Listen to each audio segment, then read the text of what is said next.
ನಮಸ್ಕಾರ ಆತ್ಮೀಯ ವೀಕ್ಷಕರೇ, ನಾನು ಡಾಕ್ಟರ್ ಚಂದ್ರಶೇಖರ್ ಸರ್ಜಾ, ನಿಮ್ಮ ಲೈಫ್ ಸ್ಟೈಲ್ ಫಿಸಿಷಿಯನ್. ನಮಗೆಲ್ಲ ಗೊತ್ತಿರಂಗೆ ಇತ್ತೀಚೆಗೆ ಸುಮಾರು ಈ ಬೀಜಗಳು ಸೀಡ್ಸ್ ಅಂತ ನಾವು ಹೇಳ್ತೀವಿ ಮುನ್ನೆಲೆಗೆ ಬರ್ತಾ ಇದೆ. ಅದರಲ್ಲೂ ತುಂಬಾ ಒಂದೊಂದಾಗೆ ಫೇಮಸ್ ಆಗ್ತಾ ಇದಾವೆ. ಅದರಲ್ಲಿ ಒಂದು ಅಂತ ಹೇಳಿದ್ರೆ ಚಿಯಾ ಸೀಡ್ಸ್. ಚಿಯಾ ಸೀಡ್ಸ್ ನಮ್ಮ ನೇಟಿವ್ ಅಲ್ಲ, ನಮ್ಮ ದೇಶದಲ್ಲ. ಆಕ್ಚುಲಿ ಸೌತ್ ಅಮೆರಿಕನ್ ಈ ಕಡೆ ಕಂಟ್ರೀಸ್ ನೆಲ್ಲ ಜಾಸ್ತಿ ಇತ್ತು. ಆಸ್ಟೆಕ್ಸ್ ಮಯನ್ ಸಿವಿಲೈಸೇಷನ್ ಅಲ್ಲಿ ತುಂಬಾ ಪ್ರಾಚೀನ ಕಾಲದಿಂದನೂ ಕೂಡ ಈ ತರ ಸೀಡ್ಸ್ ಗಳನ್ನ ಮಾಡ್ಕೊಂಡ್ ಬರ್ತಾ ಇದ್ರು.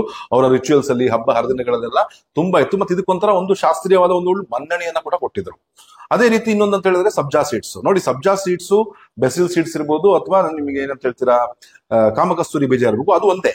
ಆದ್ರೆ ಈ ಚಿಯಾ ಸೀಡ್ಸ್ ಬೇರೆ, ಎಂಟೈರ್ಲಿ ಇಟ್ಸ್ ಡಿಫರೆಂಟ್ ಥಿಂಗ್. ಅದು ನಮ್ಮ ದೇಶದ ಅಲ್ಲ. ಆದ್ರೆ ಇದಕ್ಕೆ ಒಂದು ಎನರ್ಜಿಯ ಪವರ್ ಹೌಸ್ ಅಂದ್ರೆ ಕರ್ತಾ ಇದ್ರು. ಈ ಚೈನೀಸ್ ಎಲ್ಲ ಇದಕ್ಕೆ ಒಂದು ಒಂದು ಶಕ್ತಿ, ಪ್ರಾಣ ಶಕ್ತಿ ಇರುವಂತ ಒಂದು ಬೀಜಗಳು ಅಂತ ಕರಿತಾ ಇದ್ರು. ಯಾಕೆಂತ ಹೇಳಿದ್ರೆ ಇದು ತುಂಬಾ ಅದ್ಭುತವಾದಂತ ಒಂದು ಔಷಧೀಯ ಗುಣಗಳು ಇದಾವೆ. ಆಕ್ಚುಲಿ ನೋಡಿ, ಸುಮಾರು ಜನ ಡೌಟ್ಸ್ ಇದೆ. ಆಕ್ಚುಲಿ ನೋಡಿ, ಚಿಯಾ ಸೀಡ್ಸ್ ನೀವು ಕೇಳಿದಿರಾ, ಸೂಪರ್ ಮಾರ್ಕೆಟ್ ಅಲ್ಲಿ ಸಿಗುತ್ತೆ, ಮಾಲ್ಗಳಲ್ಲಿ ಸಿಗುತ್ತೆ.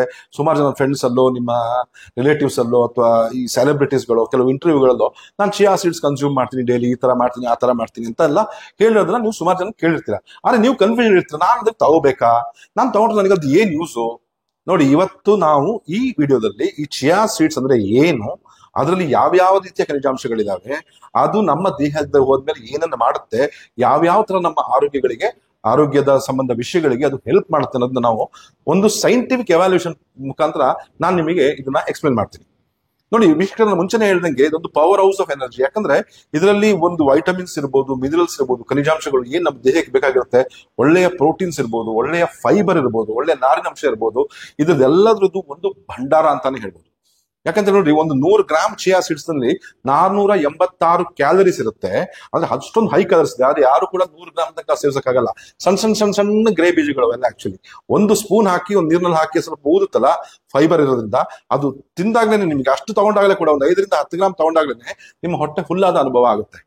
ಹಾಗಾಗಿ ನೋಡಿ ವೀಕ್ಷಣೆ, ಮೊದಲನೇ ಥಿಂಗ್ ಅಂತ ಹೇಳಿದ್ರೆ, ಅಷ್ಟೇ ಹೈ ಕ್ಯಾಲರೀಸ್ ಇದ್ರು ಕೂಡ ಇದರಲ್ಲಿ ಒಂದು ಒಳ್ಳೆಯ ಪ್ರೋಟೀನ್ ಇರುತ್ತೆ. ಒಳ್ಳೆಯ ಪ್ಲಾಂಟ್ ಬೇಸ್ಡ್ ಪ್ರೋಟೀನ್, ನಮ್ಮ ದೇಹಕ್ಕೆ ಒಗ್ಗುವಂತ ಒಂದು ಪ್ಲಾಂಟ್ ಬೇಸ್ಡ್ ಪ್ರೋಟೀನ್, ಒಳ್ಳೆ rich source of protein. 100 gram ನೀವು ಚಿಯಾ ಸೀಡ್ಸ್ ತಗೊಂಡ್ರೆ 16ರಿಂದ 17% ಗ್ರಾಮ್ ತನಕ ಇದರಲ್ಲಿ ಒಳ್ಳೆಯ ಪ್ರೋಟೀನ್ ಅಂಶ ಇರುತ್ತೆ.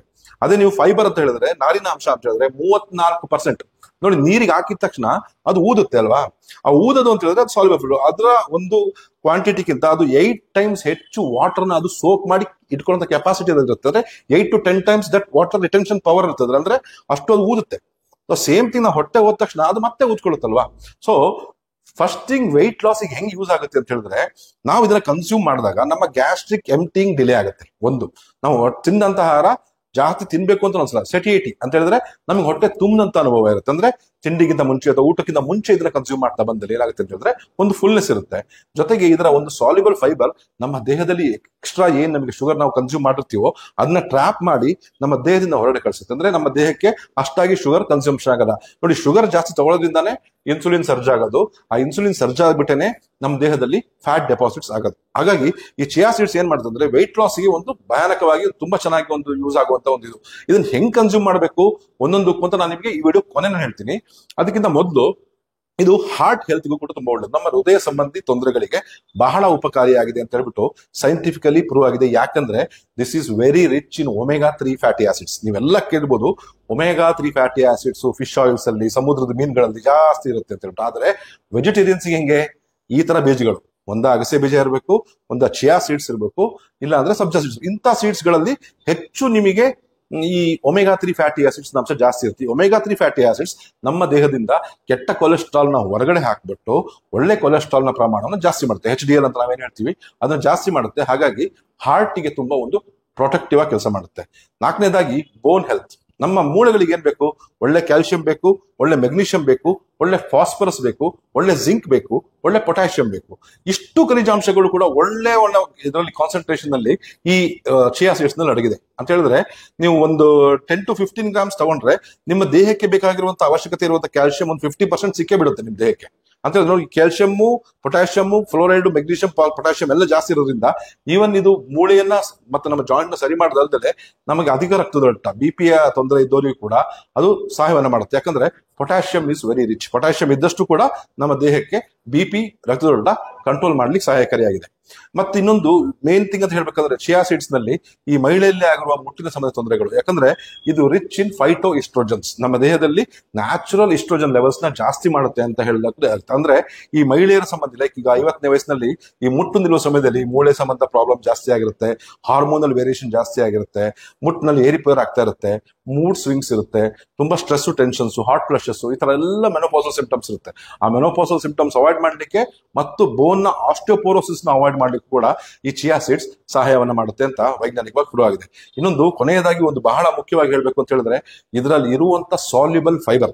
ಈ ಸಾಲ್ಯುಬಲ್ ಫೈಬರ್ ನಮ್ಮ ಗಟ್ ಬ್ಯಾಕ್ಟೀರಿಯಾ, ನಮ್ಮ ಕೋಟ್ಯಾಂತರ ಸೂಕ್ಷ್ಮಾಣು ಜೀವಿಗಳು ನಮ್ಮ ಹೊಟ್ಟೆಯಲ್ಲಿ ಏನಿದಾವೋ ಅದಕ್ಕೆ ಒಂದು ಆಹಾರವಾಗಿದೆ. ಈ ಸಾಲ್ಯುಬಲ್ ಫೈಬರ್ ಹೆಚ್ಚು ನಮ್ಮ ದೇಹದಲ್ಲಿ ಇದ್ದಾಗ ಒಳ್ಳೆಯ ಸೂಕ್ಷ್ಮಾಣುಗಳು ಬೆಳಿತವೆ, ಅದು ಇದನ್ನ ಕೊಳಿಸ್ತವೆ, ಕೊಳೆದು ಬಿಟ್ಟು ಶಾರ್ಟ್ ಚೈನ್ ಫ್ಯಾಟಿ ಆಸಿಡ್ಸ್ ಅಂತ ಒಂದು ಮಾಲಿಕ್ಯೂಲ್. ಈ ಶಾರ್ಟ್ ಚೈನ್ ಫ್ಯಾಟಿ ಆಸಿಡ್ಸ್ ನಾನು ನಿಮ್ಗೆ ಹೇಳ್ತಿಲ್ಲ, ಇಟ್ಸ್ ಎ ವಂಡರ್ಫುಲ್ ಮಾಲಿಕ್ಯೂಲ್. ಇದು ನೆಕ್ಸ್ಟ್ ಗೇಮ್ ಚೇಂಜರ್ ಅಂತ ಹೇಳ್ಬೋದು. ಯಾಕಂದ್ರೆ ಈ ಶಾರ್ಟ್ ಚೈನ್ ಫ್ಯಾಟಿ ಆಸಿಡ್ಸ್ ನಾವು ಹೊರಗಡೆ ಎಲ್ಲೂ ತಗೊಳಕ್ಕಾಗಲ್ಲ, ಅದು ನಮ್ಮ ದೇಹದಲ್ಲಿ ಉತ್ಪಾದನೆ ಆಗ್ಬೇಕು. ಹೆಂಗ್ ಉತ್ಪಾದನೆ ಆಗುತ್ತೆ? ಈ ಬ್ಯಾಕ್ಟೀರಿಯಾಗಳ ಆಕ್ಷನ್ ಇಂದ ಉತ್ಪಾದನೆ ಆಗುತ್ತೆ. ಸೊ ಆ ಶಾರ್ಟ್ ಚೈನ್ ಫ್ಯಾಟಿ ಆಸಿಡ್ ಜಾಸ್ತಿ ಮಾಡ್ಬಿಟ್ಟು ನಮ್ಮ ಡೈಜೆಸ್ಟಿವ್ ಹೆಲ್ತ್ ನ ಇಂಪ್ರೂವ್ ಮಾಡ್ಕೊಂಡು ನಮ್ಮ ಬೇರೆ ಬೇರೆ ಬೇರೆ ಬೇರೆ ಸುಮಾರು ಸಾವಿರಾರು ಕಾಯಿಲೆಗಳಿಗೆ ಇದು ಮದ್ದಾಗಿ ಪರಿಣಮಿಸುತ್ತೆ. ಹಾಗಾಗಿ ಇಷ್ಟೆಲ್ಲ ಲಾಭ ಇರುವಂತಹ ಚಿಯಾ ಸೀಡ್ಸ್ ನ ರೆಗ್ಯುಲರ್ ತಗೋಬಹುದು. ಹೆಂಗ್ ತಗೋಬೇಕು, ಎಷ್ಟು ತಗೋಬೇಕು, ಯಾರು ತಗೋಬೇಕು ಅನ್ನೋದನ್ನ ಈ ವಿಡಿಯೋದಲ್ಲಿ ಹೇಳ್ತೀನಿ. ನೋಡಿ, ಒಂದು ದಿವಸಕ್ಕೆ 2 ಸ್ಪೂನ್ ನಷ್ಟು ಅಂದ್ರೆ 5 ರಿಂದ 10 ಗ್ರಾಮ್ನಷ್ಟು ಚಿಯಾ ಸೀಡ್ಸ್ ತಗೊಂಡ್ರೆ ಅಷ್ಟೇ ಸಾಕು. ಅದಕ್ಕಿಂತ ಜಾಸ್ತಿ ತಗೊಳಕ್ ಹೋಗ್ಬೇಡಿ. ಜಾಸ್ತಿ ಆದ್ರೆ ಕೆಲವರಿಗೆ ಬ್ಲೋಟಿಂಗ್ ಆಗ್ಬೋದು, ಕೆಲವರಿಗೆ ಇಂಡೈಜೆಷನ್ ಆಗ್ಬೋದು, ಕೆಲವರಿಗೆ ಬೇರೆ ತರ ಇದಾಗ್ಬೋದು. ಹಾಗಾಗಿ ಒಳ್ಳೇದು ಅಂತ ಹೇಳಿದ ತಕ್ಷಣ ಅತಿಯಾಗಿ ಮಾಡೋದಲ್ಲ. ಒಂದು ದಿವಸಕ್ಕೆ ಒಂದು 5 ರಿಂದ 10 ಗ್ರಾಮ್ನಷ್ಟು ಸೇವಿಸೋದು ಒಳ್ಳೇದು. ಹೇಗೆ ಸೇವಿಸೋದು? ನೀವು ನೀರಿನಲ್ಲಿ 1 ಸ್ಪೂನ್ ನ ಹಾಕ್ಬಿಟ್ಟು ಒಂದು ಅರ್ಧ ಮುಕ್ಕಾಲು ಗಂಟೆ ಬಿಡಬೇಕು. ಅದು ಲೋಳೆ ಆಗುತ್ತೆ, ಸಬ್ಜಾ ಸೀಡ್ಸ್ ತರನೇ ಗಟ್ಟಿಯಾಗಿ ಲೋಳೆಯಾಗಿ ತಿಕ್ ಪೇಸ್ಟ್ ತರ ಆಗುತ್ತೆ, ಊದುತ್ತೆ. ಅದಾದ ನಂತರ ಅದು ನಿಮ್ಮ ಸ್ಮೂತಿಗಳಲ್ಲೋ, ನಿಮ್ದು ಜ್ಯೂಸ್ ಅಲ್ಲೋ ಅಥವಾ ಜಸ್ಟ್ ಹಂಗೆ ನೀರಿಗೆ ಕಲಿಸ್ಕೊಂಡು ಕುಡಿಬೇಕು. ಖಾಲಿ ಹೊಟ್ಟೆ ಕುಡಿಬೇಕು. ಹಾಗೆ ಇನ್ನೊಂದು ಟೆಕ್ನಿಕ್ ಇದೆ, ಯಾವ ತರ ಬೇಕಾದ್ರೆ ಮಾಡಿ ನೋಡಿ. ಒಂದು ಎಳ್ನೀರ್ನ ತಗೊಳ್ಳಿ, ಒಂದು ಅರ್ಧ ಗ್ಲಾಸ್ನಷ್ಟು ಎಳ್ನೀರನ್ನ ತಗೊಂಡು ಅದಕ್ಕೆ ನೀವು ಈ 1 ಸ್ಪೂನ್ ಚಿಯಾ ಸೀಡ್ಸ್ ಹಾಕಿ ಕದರ್ಬಿಟ್ಟು ಮುಚ್ಚಿಟ್ಬಿಡಿ. ಒಂದು ತಿಂಡಿಗಿಂತ ಅರ್ಧ ಗಂಟೆ ಮುಂಚೆ ಬೆಳಿಗ್ಗೆ ಖಾಲಿ ಹೊಟ್ಟೆಗೆ ಇದನ್ನ ಸೇವಿಸ್ತಾ ಬನ್ನಿ. ಹೀಗೆ ಸೇವಿಸ್ತಾ ಬಂದಲ್ಲಿ ನಾನು ಇವಾಗ ಹೇಳಿದ್ನಲ್ಲ, ಇಷ್ಟೆಲ್ಲ ಬೆನಿಫಿಟ್ಸ್ ನಿಮಗೆ. ಎಸ್ಪೆಷಲಿ ವೆಯ್ಟ್ ಲಾಸ್ ಟ್ರೈ ಮಾಡ್ತಾ ಇದ್ದವರು ಬೆಳಿಗ್ಗೆ ತಿಂಡಿನ ಸ್ಕಿಪ್ ಮಾಡಕ್ ಆಗ್ತಾ ಇರಲ್ಲ, ಹೊಟ್ಟೆ ತುಂಬಾ ಹಸಿತಾ ಇರುತ್ತೆ, ಅಂತವರಿಗೆ ತುಂಬಾ ತಿನ್ಬೇಕು ಅಂತ ಅನ್ಸಲ್ಲ. ಬೆಳಿಗ್ಗೆ ತಿಂಡಿಯನ್ನು ನೀವು ಆರಾಮಾಗಿ ಯಾವುದೋ ಒಂದು ಪ್ರೋಟೀನ್ ಶೇಕ್ ಅಥವಾ ಇನ್ನೊಂದು ಹಾಲು ಏನೋ ಕುಡ್ಕೊಂಡು ಬೇಕಾದ್ರೆ ಮೇಂಟೈನ್ ಮಾಡ್ಬೋದು. ಯಾಕಂದ್ರೆ ಇದು ತಗೊಂಡ ತಕ್ಷಣ ನಿಮಗೊಂದು ಹೊಟ್ಟೆ ತುಂಬಿದಂತ ಅನುಭವ ಬರುತ್ತೆ. ಎಳ್ನೀರ್ ಜೊತೆ ಕುಡಿದಾಗ ಬೇಕಾದ್ರೆ ನೀವಿನ್ನು ಎಳ್ನೀರ್ ಜೊತೆಗೆ ಬೂದು ಕುಂಬಳಕಾಯಿ ಜ್ಯೂಸು ಮಿಕ್ಸ್ ಮಾಡಿ ಅದಕ್ಕೆ ಈ ಚಿಯಾ ಸೀಡ್ಸ್ ಮಿಕ್ಸ್ ಮಾಡ್ಕೊಂಡು ಕದರ್ಕೊಂಡು ಕುಡಿತಾ ಬಂದಲ್ಲಿ ಇನ್ನೂ ಬೆನಿಫಿಟ್ ಸಿಗುತ್ತೆ. ಮತ್ತೆ ಬೇಕಾದ್ರೆ ನೀವು ಇದನ್ನ ಬೇರೆ ತರ ಯೂಸ್ ಮಾಡ್ಬೋದು.